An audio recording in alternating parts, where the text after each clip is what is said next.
Hello बच्चों, welcome back to just learn. So बच्चों, आज हम पढ़ने वाले हैं क्षितिज बुक का बहुत ही इमोशन और दिल को छू लेने वाला चैप्टर माता का आंचल, जिसके लेखक हैं शिव पूजन सहाय। ये चैप्टर केवल माता के आंचल तक सीमित नहीं है, बल्कि उनके प्यार, उनके दुलार, उनके स्नेह के बारे में इस चैप्टर में बताया गया है। हमें भी जब भी दुख होता है या फिर हमें कोई प्रॉब्लम होती है, हमें जरा सी भी चोट भी लग जाती है, तो सबसे पहले हमें हमारी माँ याद आती है। आपको भी कभी भी कोई दुख हो, कुछ भी हो जाए, आपके साथ जरा सी चोट लग जाती है, तो आप सबसे पहले अपनी माँ के पास जाते हो दौड़ के। उसी प्यार के बारे में इस चैप्टर में बताया गया। तो चलिए फिर शुरू करते हैं इस चैप्टर को। माता का आंचल मतलब माँ का प्यार। जैसे मैंने आपको बताया कि इसके जो लेखक हैं वो शिव पूजन सहाय जी हैं, और उनका बचपन का नाम तारकेश्वर नाथ था। पर उनके जो पिताजी थे उन्हें प्यार से भोलानाथ कहकर पुकारा करते थे। हमें भी घर में अलग अलग नामों से प्यार से बुलाया जाता है। हमारी मम्मी हमें कुछ प्यार से कहकर बुलाती है, पापा हमें कुछ प्यार से कहकर बुलाते हैं। तो वैसे ही जो शिव पूजन सहाय जी थे, उनको उनके जो पिताजी थे वो भोलानाथ कहकर पुकारते थे, और जो लेखक थे वो अपने पिताजी को बाबूजी कहकर और माता को मैया कहकर पुकारा करते थे। अब जो यहाँ पे बात हो रही है वो बात हो रही है जब शिव पूजन सहाय जी बहुत ही छोटे थे, तब की बात हो रही है। और वो जो शिव पूजन सहाय जी थे, जो लेखक थे, भोलानाथ थे, उनका ज़्यादातर समय अपने मित्रों के साथ और अपने पिताजी के साथ ही व्यतीत होता है। अब देखिए यहाँ पे मेन लाइन है कि वो ज़्यादातर टाइम जो है वो अपना स्पेंड कर रहे हैं पिताजी के साथ और मित्रों के साथ। लेकिन आगे कुछ ऐसी घटनाएं आती हैं जब हमें ये देखने को मिलता है कि वो अपने पिताजी को छोड़कर, जबकि वो पूरा दिन अपने पिताजी के साथ होते हैं, उसके बाद भी वो अपनी माँ के पास जाते हैं। तो आगे क्या होता है कि जो लेखक होते हैं वो अपने पिताजी के साथ अपना पूरा दिन व्यतीत करते हैं, उनके साथ सुबह उठते हैं, स्नान करते हैं, और फिर पिताजी जब पूजा अर्चना करते हैं तो उनके साथ ही बैठते हैं पूजा अर्चना में। तो आपको भी पता है छोटे बच्चे बहुत शैतान होते हैं, तो ऐसे ही लेखक भी बहुत शैतान थे। जब उनके पिताजी उनको टीका लगाया करते थे तो वो टीका नहीं लगवाते थे उनसे, इधर उधर भागने लग गए थे। तो जब उनके पिताजी उनको जबरदस्ती पकड़ कर टीका लगा देते थे तो वो एकदम बम भोला की तरह लगते थे। इसीलिए जो उनके पिताजी थे वो उनको प्यार से भोलानाथ कहकर पुकारा करते थे। पूजा अर्चना के बाद जो उनके पिताजी थे वो 1000 पन्नों की कॉपी पर राम नाम लिखा करते थे। उस पर लिखने के बाद 500 पर्चियां और बनाते थे जिस पे वो राम नाम लिखा करते थे, और उन पर आटे की गोलियां रखकर गंगा जी में मछलियों को खिलाने जाया करते थे। और लेखक भी उनके साथ उनके कंधों पर बैठकर मछलियों को आटा खिलाने जाते थे। वहाँ से बहुत ही मस्ती करते हुए लौटकर जब वो अपने पिता के साथ घर वापस आते थे, उनके पिता खाना खाते थे, वो भी साथ बैठकर खाते थे। लेकिन छोटे बच्चे शैतान होते हैं, उनको ज़बरदस्ती खिलाना पड़ता है, तो वैसे उनकी माँ भी उनको ज़बरदस्ती खिलाती थी। कभी कहती थी, कभी चिड़िया का नाम लेकर, किसी और का नाम लेकर वो उनको एक एक निवाला खिलाया करती थी। जैसे बचपन में भी छोटे बच्चों को भी ऐसे ही खिलाया जाता है कि ये एक मम्मी का निवाला, एक पापा का निवाला, ऐसे करके बच्चों को खिलाया जाता है। तो वैसे ही उनकी जो माता थी वो उनको पक्षियों के नाम लेकर निवाले खिलाया करती थी। वो बहुत ही ज़्यादा शैतान थे।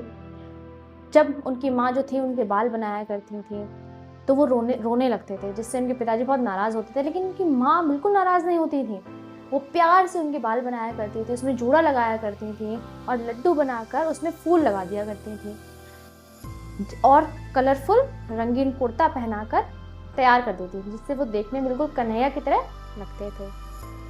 जब वो बिल्कुल तैयार हो जाते उसके बाद वो अपने हम उम्र के दोस्तों के साथ, मतलब अपने ही जैसे बच्चों के साथ खेलने के लिए निकल जाया करते थे।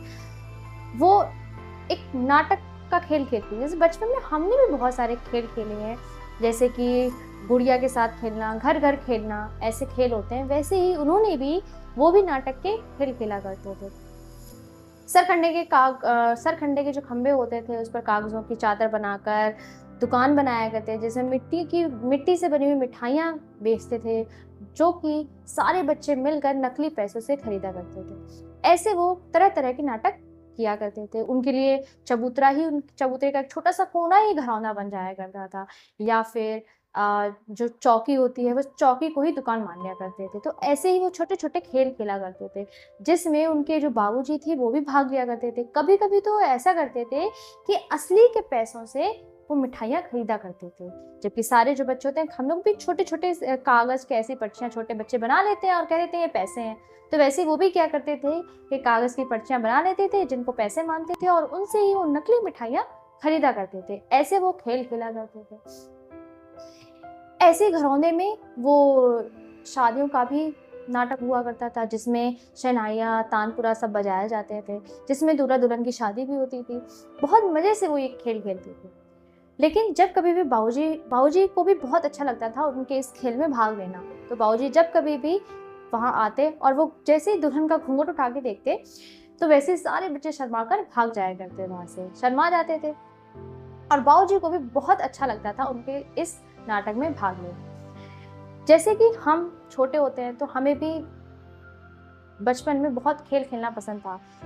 कोई भी हमें कोना मिल जाता था तो हम उसे घर मान लेते थे, घर बना लेते थे।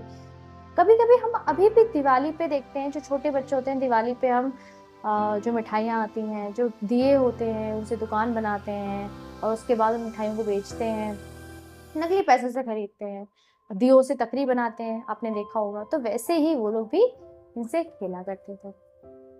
इसके बाद क्या होता है कि एक टाइम आता है जब आम की फसल होती है, बाग में आम लगे होते हैं और एक बार आंधी आने के कारण जब आम गिर जाते हैं, जब पेड़ों से झड़ जाते हैं, तो सारे बच्चे भाग कर उन आमों को पकड़ने के लिए जाते हैं, उठाने के लिए जाते हैं। तो ऐसे एक बार हुआ, आंधी आई, बहुत तेज बारिश हुई, सारे बच्चे आम उठाने के लिए भागे।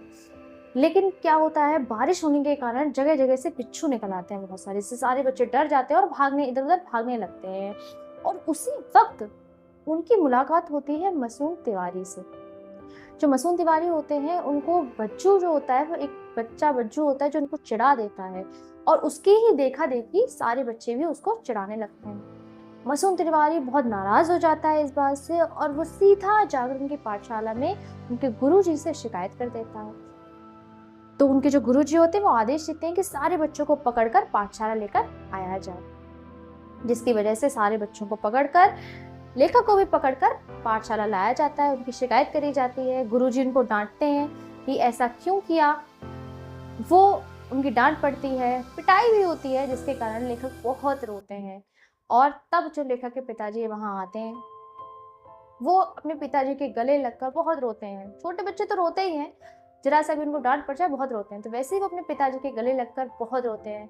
उनके पिताजी उनको गोद में उठाकर लेकर आ रहे होते हैं, उन्हें छुपाते हैं, उनको चीजें दिलाते हैं जिससे वो शांत हो जाए।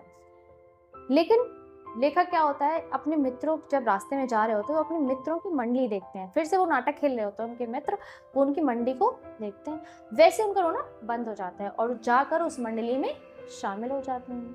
उस मंडली में शामिल हो जाते हैं, खेलने लगते हैं उनके साथ और वो अपना सब जो डांट पड़ी थी उन्हें पाठशाला में, जो कुछ हुआ था सब भूल जाते हैं। छोटे बच्चे तो वैसे ही भूल जाते हैं, उनके साथ बस एक अच्छी चीज हो जाए वो सब भूल जाते हैं पुराना, कि उनके साथ इससे पहले क्या हुआ है।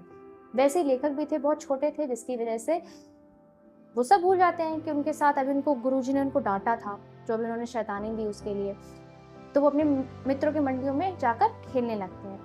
वो जो मंडली होती है, वो मंडली जाती है, चिड़ियों को पकड़ने लगती है। लेकिन क्या होता है कि चिड़िया तो उनके हाथ नहीं लगती है, एक चूहे का बिल होता है जिसमें वो सब पानी डालना शुरू कर देते हैं। सारे बच्चे उसमें पानी डालने लगते हैं, लेकिन वो चूहे का बिल तो नहीं होता है, वो उसमें से सांप निकल आता है, जिसको देखकर सारे बच्चे घबरा जाते हैं, बहुत ज्यादा डर जाते हैं और अब सब अपने अपने घर भागने लगते हैं। वैसे ही लेखक भी भागने लगते हैं।